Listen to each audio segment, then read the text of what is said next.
What's good guys, my name is Ishan. You're probably busy, which is perfect because on this channel, we like to keep things short and sweet. No fluff, just quick and to the point. So in the next few minutes, we're going to be going over the top 3 best tech stocks to buy on the next dip. And these aren't your generic stocks. As always, we don't talk about these boring stocks like Apple, Facebook. No, we talk about actual high growth tech stocks with insane potential. So as always, if you enjoy these short and value packed videos, make sure to drop a quick sub and let's clock in.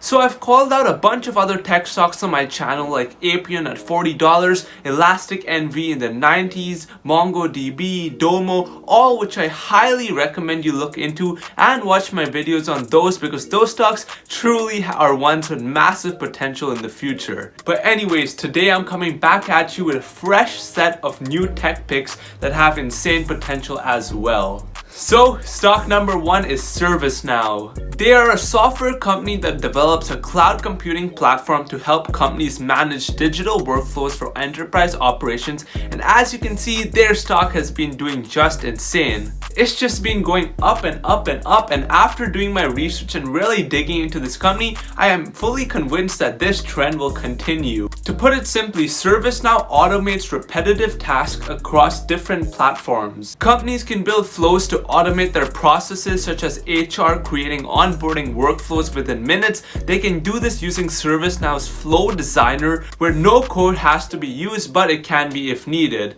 But this is just one part of their massive business. Enterprises today work with tens, hundreds, or even thousands of applications that employees and customers need to access. For example, Office 365, Salesforce, and Workday are all different applications with specialized functionalities. By working with Servicenow and applying workflow automation, that data can be merged and efficiency can be improved. The next big part of their business is their ticketing and monitoring segment. As I've discussed when talking about companies like Elastic and Datadog, companies have various applications that monitor their infrastructure. Companies have so many applications and information that they obviously need to monitor all of that. And so once an issue or incident is reported, it is then prioritized according to its business impact and urgency. Next, the issue is forwarded to a support employee that can fix the issue. Using AI, Servicenow can automatically route issues to employees best suited to handle a particular type of issue. And while the issue is being managed, you can also check its status and track its progress in real time. And so this is something super powerful that is really needed.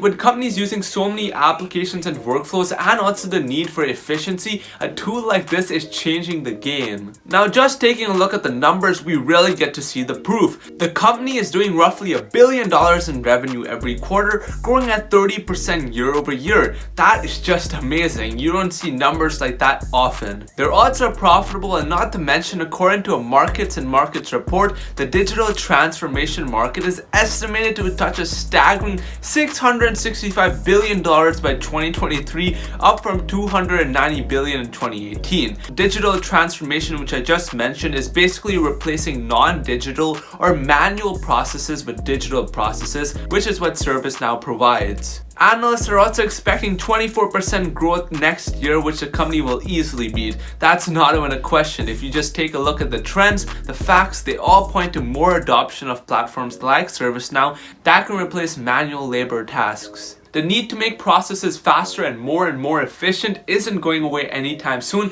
and so Servicenow is primed to take advantage of that push. Their subscription revenue grew at a healthy 30% last quarter, and they have almost 100% renewal rate. Honestly, what more can I say? This is a phenomenal company, and that basically caps off stock number 1. Stock number 2 is Crowdstrike. This is a cybersecurity company that provides endpoint security, threat intelligence, and cyber attack response services. Jumping straight into their financials, they're honestly amazing. They're growing at over 80% year over year each quarter. Their customer growth rate is expected to grow at 91% for fiscal 2021, and so all around just phenomenal phenomenal. So CrowdPoint's main business is endpoint security, which is like security for laptops, computers, and all these different devices outside the office. And as you guessed it, this has been a high growth segment of cybersecurity in recent years, especially with the push to remote working with this whole pandemic situation. The global workforce is becoming even more dispersed and as a result more vulnerable, and so many people are using personal devices from a personal internet service at home while remotely accessing company data. Hence, the benefit for Crowdstrike, who provided a revenue outlook of $767 million at the midpoint of its guidance for fiscal 2021, or a 58% increase over the last year. Now, trading at a $30 billion market cap isn't very cheap, but what you are paying for is a company that's at the top of the game when it comes to endpoint security. Just taking a look at Gartner's Magic Quadrant, they are at the very top and they really specialize in endpoint security, unlike companies like Palo Alto Networks who are trying to buy their way into it with large acquisitions. That's why this is a company I'm very interested in adding to my own personal portfolio on a pullback, because this is a company that's fast growing, they've got the customer base, and they're the leader in their market. And so with remote working continuing to grow, this is a company that's just going to continue to take advantage of it and continue to grow. The last and final stock is one we've called out multiple times on this channel already, and one of my personal favorite stocks that I hold, and that is Elastic Envy. Their stock, as you can see, has been soaring, but I believe that this is a stock you want to have in the future. Elastic has a few products, all which revolve around search engines. Their main product is ElkStack, which is a game-changing open source tool. Elk stands for Elasticsearch, Logstash, and Kibana. This is a chart that might help you visualize how it works.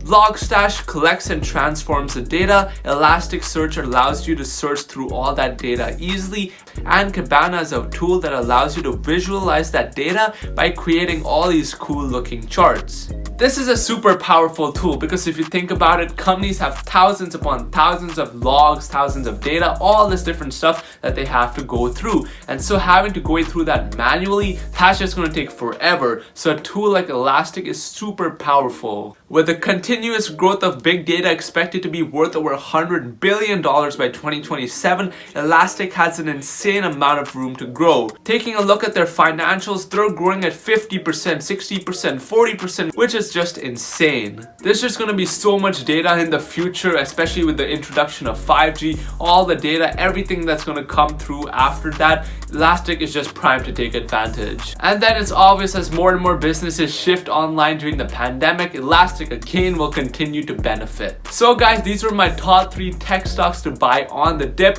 Make sure you like and subscribe and let me know down below what you guys think of these picks and if you plan to be buying them. And also let me know down below of any other picks that you guys are watching and any other stocks. I'd love to hear what you guys have to say. Do all that good stuff, and I'll see you guys next time. Take it easy. Clocking out for now. Peace. Every week is fashion week for me.